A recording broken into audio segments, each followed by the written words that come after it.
Assalamualaikum warahmatullahi wabarakatuh. Innal hamdalillah nahmaduhu wa nasta'inuhu wa nastaghfiruh wa na'udzu billahi min syururi anfusina wa min sayyiati a'malina. May yahdihillahu fala mudhillalah wa may yudlil fala hadiyalah. Asyhadu an la ilaha illallah wahdahu la syarikalah wa asyhadu anna Muhammadan abduhu wa rasuluh sallallahu alaihi wa ala alihi wa ashabihi wa man tabi'ahum bi ihsan ila yaumiddin. Amma ba'd. Kaum muslimin wal muslimat jamaah salat maghrib rahimani wa rahimakumullah. Alhamdulillah, pada kesempatan malam hari ini kita bersyukur kepada Allah Subhanahu wa taala yang telah memudahkan kita untuk kembali duduk dalam pengajian yang alhamdulillah kita sudah beberapa kali pertemuan lakukan di masjid ini dengan membahas tafsir surat Al-Fatihah dan juz 30. Pada malam hari ini, setelah pertemuan terakhir kita di pertemuan sebelumnya, selesai dari surat An-Naba, pada hari ini kita masuk di surat An-Nazi'at. Surat kedua dari juz 30 ini setelah An-Naba. Allah Subhanahu wa taala berfirman, kita langsung baca. A'udzu billahi minasyaitonir rajim. Bismillahirrahmanirrahim. Wan nazi'ati gharqa wan nasyitati nashta was-sabihati sabha fas-sabiqati sabqa fal mudabbirati amra yauma tarjufur rajifah tatba'uha radifah qulubu yauma idzi wajifah absaruha khashi'ah yaquluna inna lamarduduna fil hafirah aidza kunna 'idhaman nakhira qalu tilka idzan karratun khasirah fa innama hiya zajratu wahidah fa idahum bisahirah. Pada pertemuan ini kita merencanakan mengkaji ayat 1 sampai 14. Kita membahas mengkaji ayat pertama hingga ayat ke-14 di dalam surat ini. Kata Allah Subhanahu wa taala, wan nazi'ati gharqa, demi malaikat yang mencabut nyawa dengan keras, wan nasyitati nashta, dan malaikat yang mencabut nyawa dengan lembut, was-sabihati sabha, dan malaikat yang turun dari langit dengan cepat, fas-sabiqati sabqa, dan malaikat yang mendahului dengan kencang, fal mudabbirati amra, malaikat yang mengatur urusan dunia, yauma idzin yauma tarjufur rajifah, sungguh kamu akan dibangkitkan pada hari itu ketika tiupan pertama yang mengguncang alam semesta. Tatba'uha radifah, yang diikuti oleh tiupan kedua. Qulubu yauma idzu wajifah, hati-hati ketika itu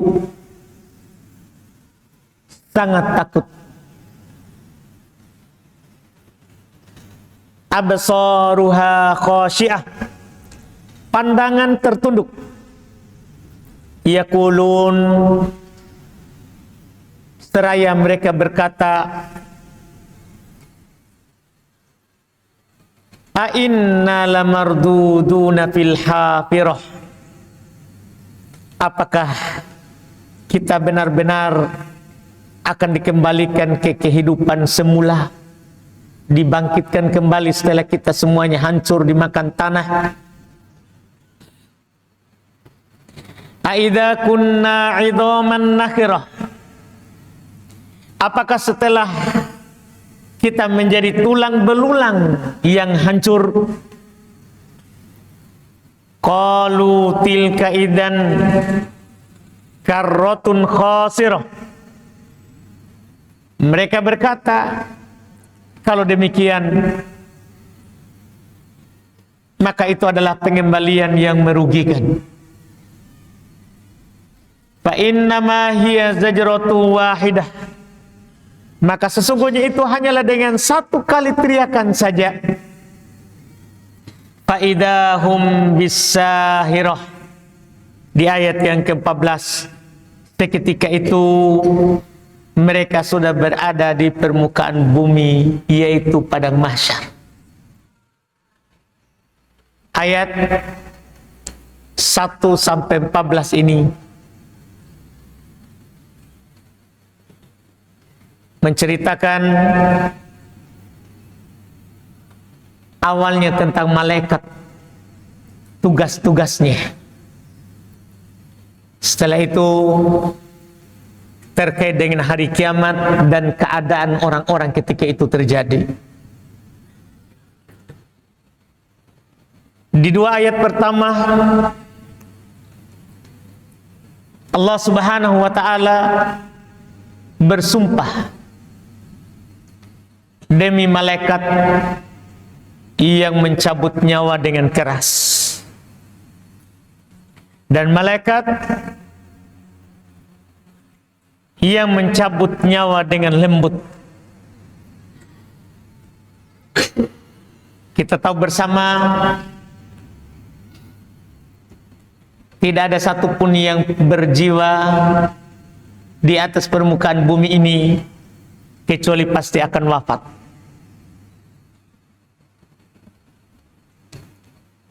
Dan itu tidak bisa ditolak. Kullu nafsin dha'iqatul maut. Setiap jiwa pasti akan merasakan yang namanya kematian. Fa idza jaa ajaluhum la yastakhiruna sa'atan wa la yastaqdimun. Apabila telah datang ajal mereka, waktu yang telah ditentukan itu, maka tidak ada yang mampu kedepankan sesaat, tidak ada pula yang mampu mengakhirkannya. Di ayat ini yang kita baca sekarang, ternyata yang bertugas mencabut ruh kita adalah malaikat. Di sini dikabarkan dua. Ada malaikat yang mencabut dengan keras, dan ada malaikat yang mencabut dengan lembut.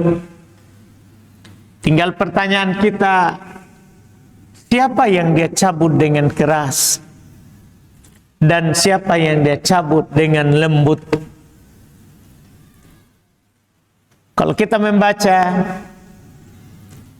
tafsir dengan ayat, tafsir dari ayat yang ditafsirkan oleh para ulama tafsir seperti Ibnu Katsir dan selainnya, wan nazi'ati gharqa, ia mencabut nyawa dengan keras, kata mereka, yaknil malaikatul muwakkalah biqabdi arwahil kuffar, yaitu malaikat-malaikat yang diwakilkan untuk mencabut nyawa kafir. Jadi yang dicabut dengan keras itu bukan mukmin, nyawa yang kafir. Ini keutamaan kalau orang itu beriman. Dan orang yang beriman itu akan dicabut oleh malaikat yang kedua, wan nasyitati nashta, dan malaikat yang mencabut dengan lembut. Bahkan dia akan bilang, ya ayyatuhan nafsul mutmainnah, wahai jiwa yang tenang. Ini mukmin, tenang karena berzikir kepada Allah, tenang karena sholat, tenang karena puasanya, tenang karena zakatnya, tenang karena hajinya, tenang karena amalan-amalannya. Dan kerugian bagi orang yang jauh dari Allah Subhanahu wa ta'ala, bagi ruh-ruh yang kafir, dia akan dicabut oleh malaikat dengan keras. Ayat ini kandungan dasarnya adalah mendukung apa yang kita katakan di awal, bahwa kita akan meninggalkan dunia ini. Dan mencabut ruh kita malaikat. Di surat As-Sajdah ayat 11, Allah Subhanahu wa ta'ala telah katakan, Qul yatawaffakum malakul maut. Katakan wahai Muhammad, malaikat mautlah yang diserahkan, diwakilkan untuk mencabut nyawa kalian, yang akan mewafatkan kalian. Jadi kalau sudah datang waktunya, malaikat mautlah yang akan mendekat ke kita. Iya, yang akan mencabut ruh kita. Ini kata Allah. Bagi orang beriman akan dicabut dengan halus dan lembut. Adapun bagi orang zalim, ruhnya akan terpencar di jasad, tidak mau keluar, karena dia yakin apa yang akan terjadi setelahnya. Karena yang menjemputnya beda dengan ruh yang beriman. Kalau ruh yang beriman akan dijemput oleh malaikat yang bidul wujuh, putih wajahnya.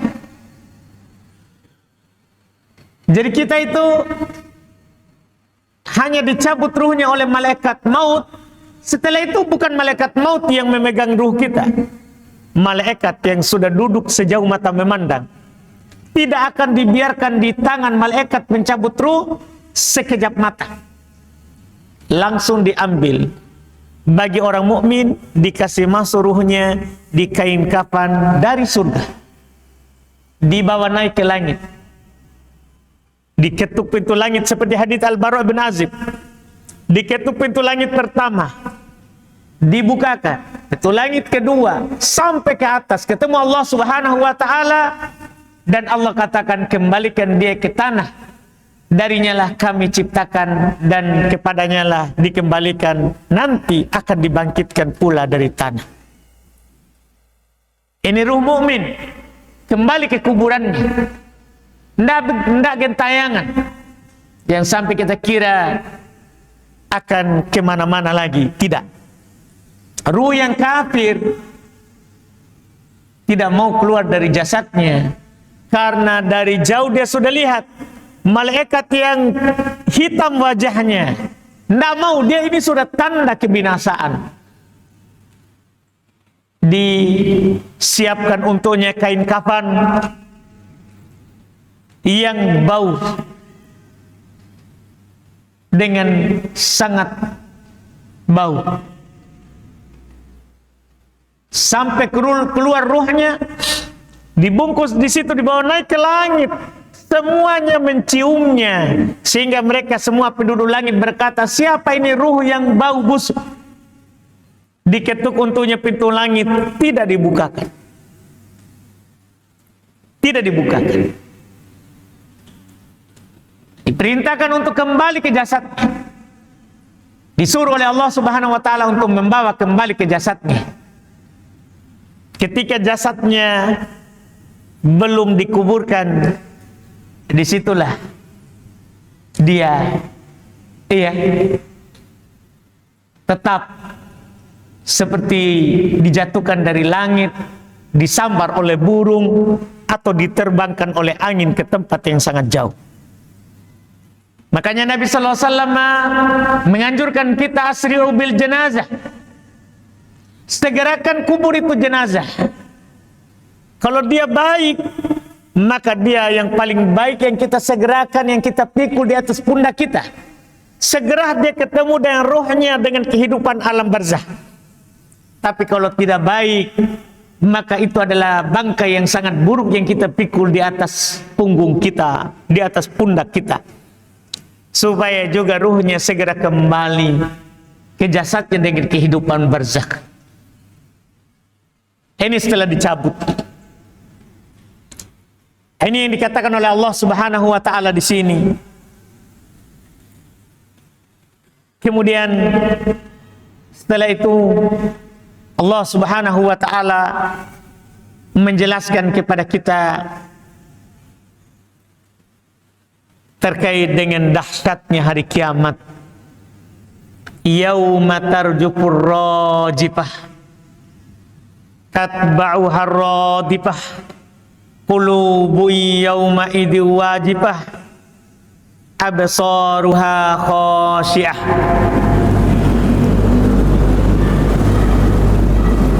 Kata Allah,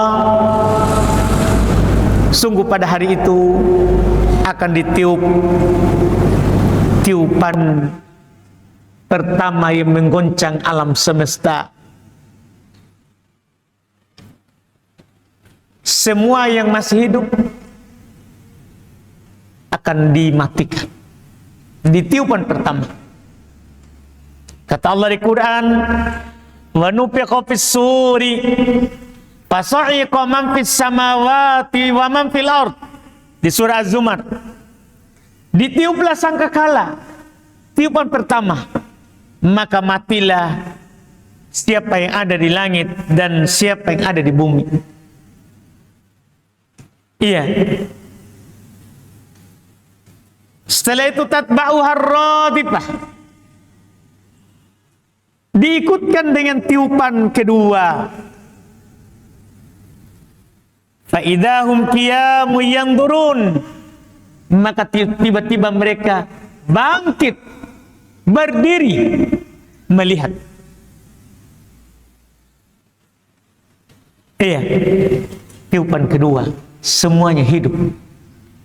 Iya, yakhrujuna minal ajdathi ka'annahum jaradum muntashir. Mereka keluar dari kuburannya seperti belalang yang diusir ketika dia ada berkumpul di rumput atau di pohon, di daun. Ketika diusir dia akan tersebar tanpa arah. Begitulah nanti. Yakhrujuna minal ajdath, semua mereka akan keluar dari kuburannya tanpa pakaian, tidak ada yang beralas kaki, bahkan tanpa disunat. Keluar dalam keadaan di bumi yang bukan lagi bumi sebelumnya. Tidak ada lagi tanda patok, tidak ada lagi gunung, rata. Sehingga semua makhluk dari awal hingga akhir menyaksikan apa yang terjadi pada yang lain. Dalam keadaan telanjang bulat, tidak ada yang berpakaian di awal bangkitnya. Nanti yang pertama diberi pakaian Nabi Ibrahim. Kita akan diberi pakaian sesuai dengan dunia, bagaimana amalan tak. Karena kita juga akan dibangkitkan bagaimana kita hidup di dunia ini. Orang yang di antara disebut oleh Nabi ini, orang yang meratapi mayat akan dibangkitkan dalam keadaan memakai pakaian dari timah panas. Orang yang makan riba akan dibangkitkan seperti orang gila, orang yang kerasukan. Tapi ada orang yang beriman dibangkitkan di bawah naungan sedekahnya.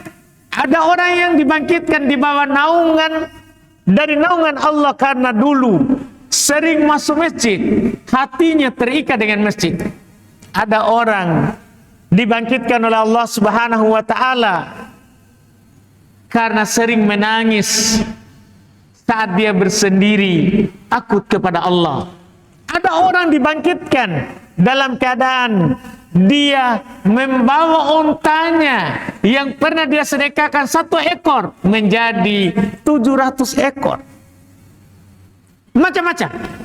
Ada orang berkeringat setumit, selutut, sepaha, sepusar, bahkan ada orang yang tenggelam dengan keringatnya. Macam-macam, tergantung amal. Iya, tergantung amalan yang pernah dilakukan. Maka kata Allah, qulubu yauma idzi wajibah. Hati manusia ketika itu wajibah, sangat takut. Siapa yang tidak takut keadaan yang seperti itu? Wa taron nasa sukara wa mahum bisukar. Kalian melihat orang-orang mabuk padahal mereka tidak lagi mabuk. Keadaan sangat genting di situ. Iya. Sampai Aisyah, karena Nabi katakan akan dibangkitkan manusia dalam keadaan telanjang, Aisyah bertanya kepada Rasulullah, tidakkah mereka akan saling melihat auratnya? Seperti di dunia ini, kalau ada orang telanjang, saling lihat.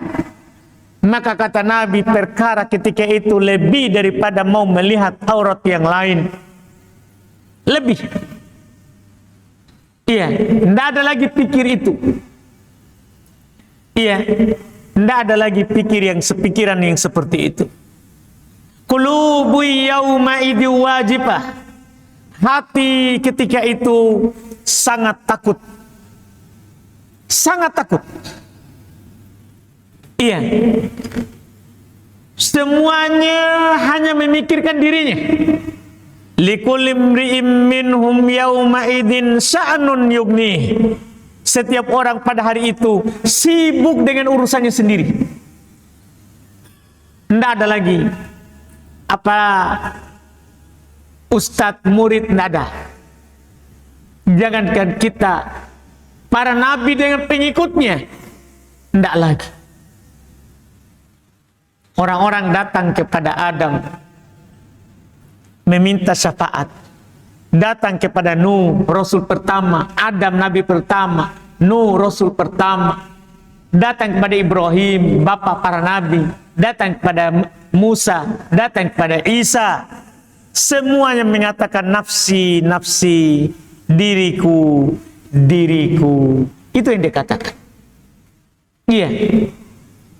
Kenapa? Qulubu yauma idzi wajibah. Hati ketika itu berada dalam ketakutan. Semua hanya memikirkan dirinya. Ini hatinya. Pandangannya absaruha khasyi'ah. Pandangan ketika itu semuanya tunduk. Tidak ada yang berani angkat kepalanya. Nabi saja, Nabi kita ketika meminta syafaat kepada Allah supaya segera dilakukan hisab untuk manusia, beliau sujud, tunduk, tidak angkat kepalanya sampai Allah katakan irfa ra'sak, angkat kepalamu. Tidak ada orang berani angkat kepala di sana. Tunduk, hina, memikirkan dirinya. Memikirkan dirinya. Absaruha khasyi'ah. Pandangan ketika itu khasyi'ah. Semuanya khusyuk. Iya, semuanya tunduk.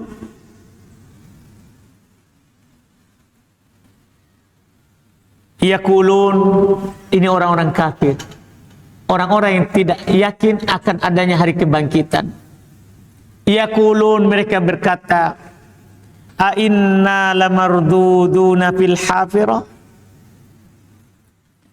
apakah sesungguhnya kita benar-benar akan dibangkitkan kembali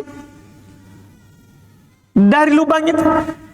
Ini orang yang tidak percaya hari kebangkitan. Adapun orang beriman, yakin, yu'minuna bil ghaib. Mereka beriman terhadap perkara ghaib. Wa bil akhirati hum yuqinun. Terhadap akhirat mereka yakin akan datang itu hari.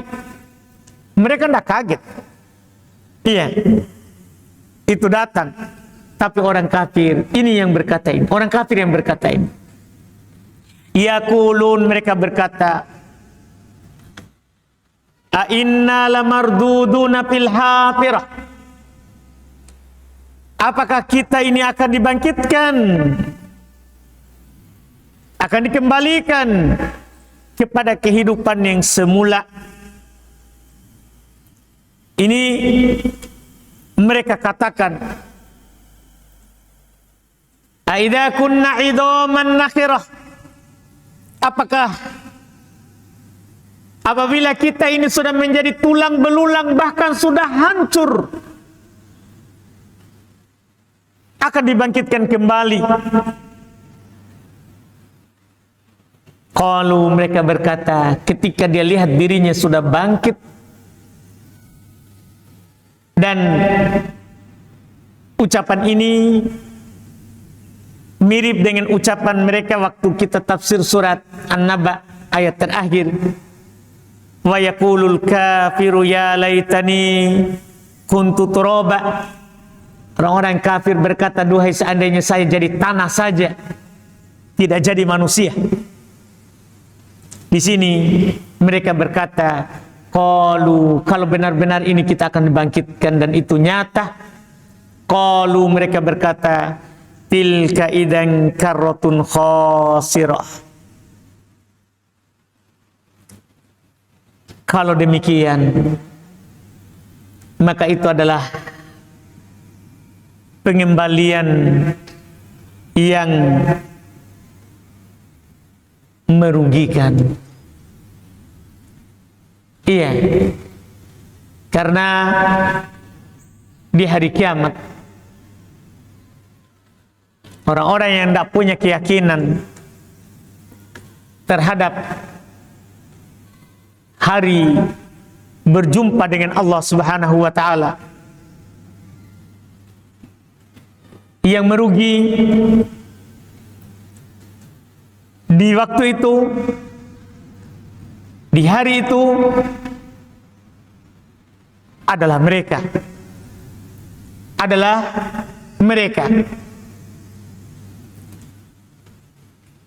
Allah Subhanahu wa ta'ala telah banyak sekali menyatakan di Quran terkait dengan kerugian orang-orang yang tidak yakin akan hari berbangkit, sehingga mereka tidak beramal untuk hari itu. Bisa kita lihat firman Allah Subhanahu wa ta'ala, wa may yakfur bihi fa ulaika humul khasirun, di surah Al-Baqarah 121. Barang siapa yang kafir terhadapnya, maka mereka itulah orang-orang yang merugi, yang merasa aman. Hidup di dunia ini hanya makan, tidur, kawin, tidak beramal. Tidak beramal. Orang-orang yang seperti itu sangat jelas mereka lah yang merugi. Allah berfirman, fala ya'manu makrallahi illal qaumul khasirun. Tidak ada yang merasa aman dari makar Allah kecuali orang-orang yang merugi. Di ayat yang lain terhadap mereka-mereka yang sesat dari jalan Allah, sudah tahu ke masjid tapi sesat, tidak bisa menuju masjid. Dengar adzan, punya telinga tapi tidak bisa didengar, tidak bisa mendengarkan adzan. Orang yang seperti itu, kata Allah, wa may yudlil fa ulaika humul khasirun. Siapa yang sesat dari jalan Allah, mereka lah orang-orang yang merugi. Mereka lah orang-orang yang merugi. Iya. Ini yang disebutkan oleh Allah Subhanahu wa taala, apalagi sampai ingkar terhadap ayat-ayat Allah. Allah berfirman di surah Az-Zumar, "Walladzina kafaru bi ayatillah ulaika humul khasirun." Orang-orang yang kafir terhadap ayat-ayat Allah, maka mereka itulah orang-orang yang merugi. Oleh karena itu, kita di kehidupan dunia ini tidak boleh lalai. Apakah lalai karena anak atau lalai karena harta? Tidak boleh. Kita telah diingatkan sebagai mukmin. Kata Allah kepada kita ini mukmin, ya ayyuhalladzina amanu la tulhikum amwalukum wala auladukum an dzikrillah wa may yaf'al dzalika faulaika humul khasirun. Perhatikan ini ayat, karena ini khusus kita yang beriman dipanggil. Ya ayyuhalladzina amanu, wahai orang-orang yang beriman, la tulhikum amwalukum wala auladukum an dzikrillah.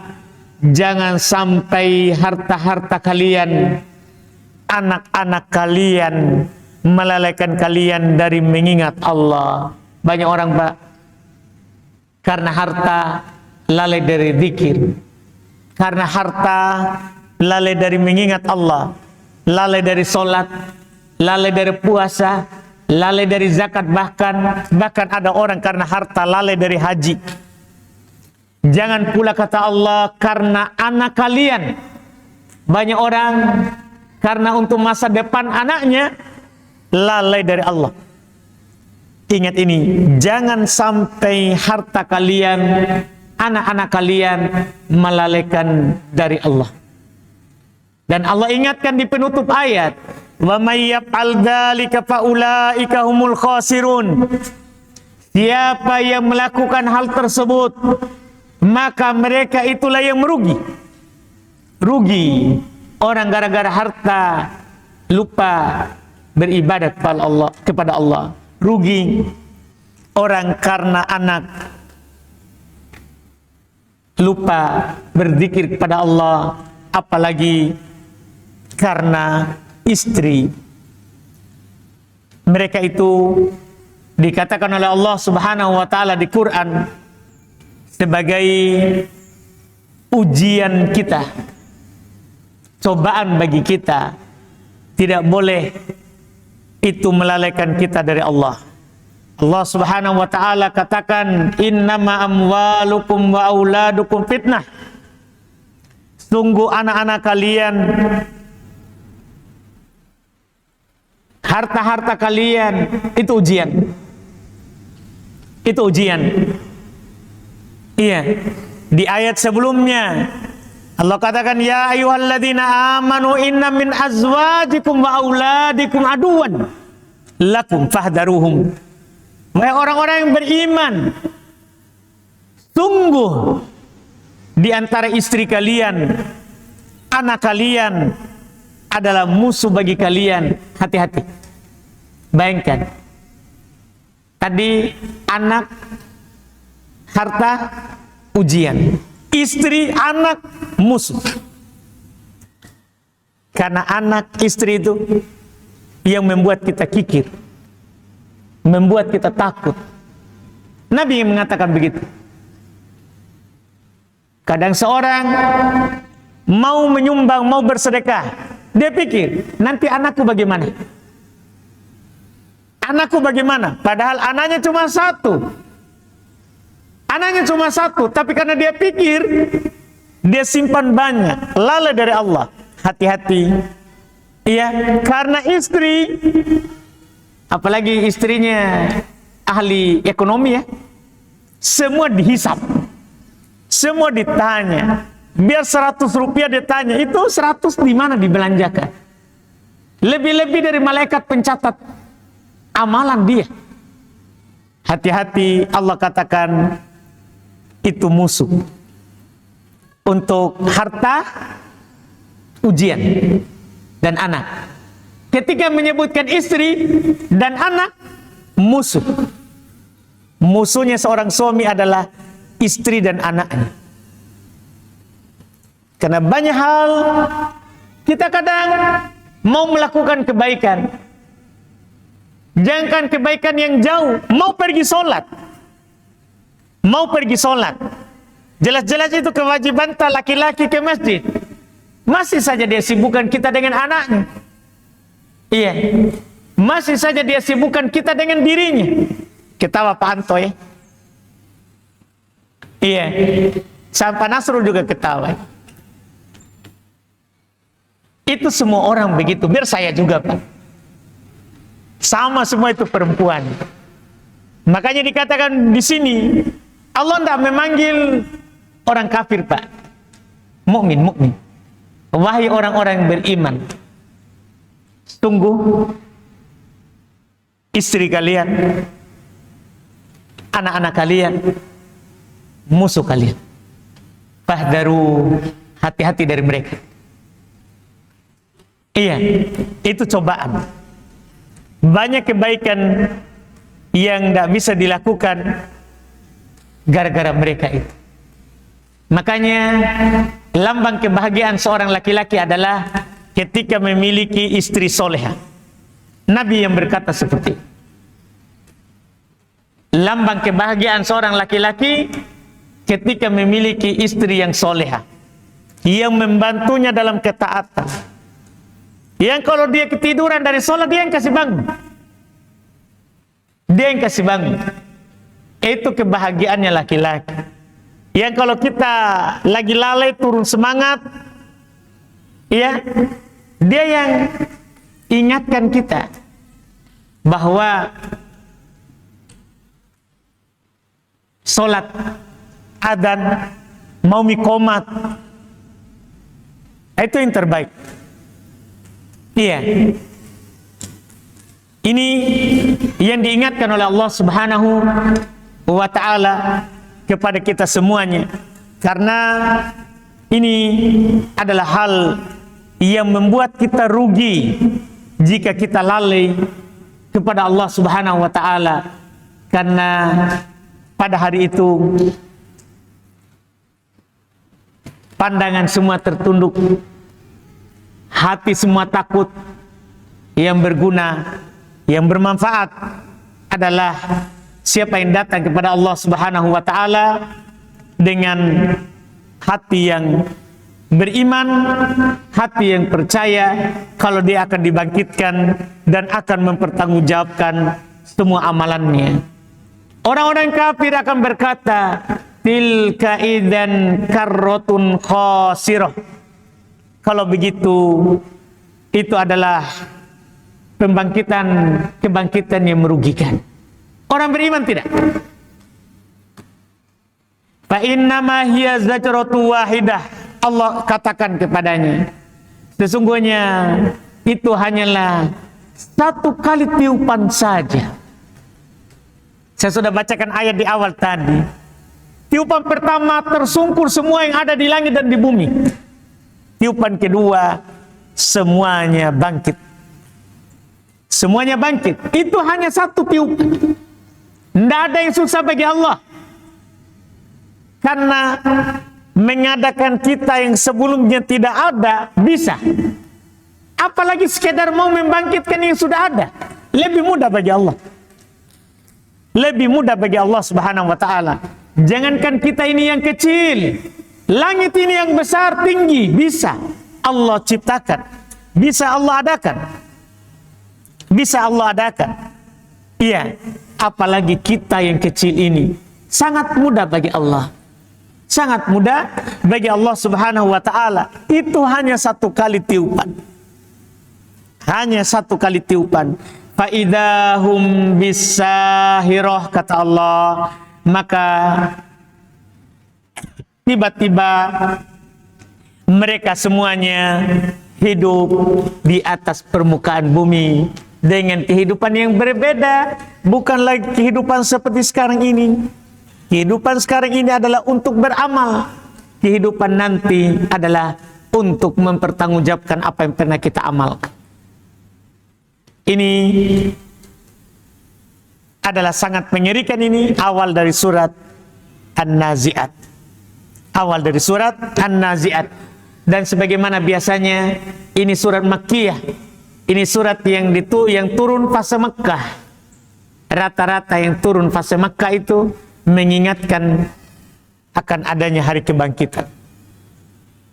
Mengingatkan akan adanya hari pertanggungjawaban terhadap apa yang kita lakukan, terhadap amalan yang pernah kita lakukan. Kita cukupkan dengan 14 ayat ini. InsyaAllah pada pertemuan berikutnya kita akan lanjut lagi di ayat yang ke-15 dan setelahnya. Sudah pas juga dengan waktu, sudah bunyi ya, alhamdulillah. Kita cukupkan, mudah-mudahan bermanfaat. Mohon maaf atas banyak kekurangan. Subhanaka hamdik, asyhadu an la ilaha illa anta astaghfiruka wa atubu ilaik. Assalamualaikum warahmatullahi wabarakatuh.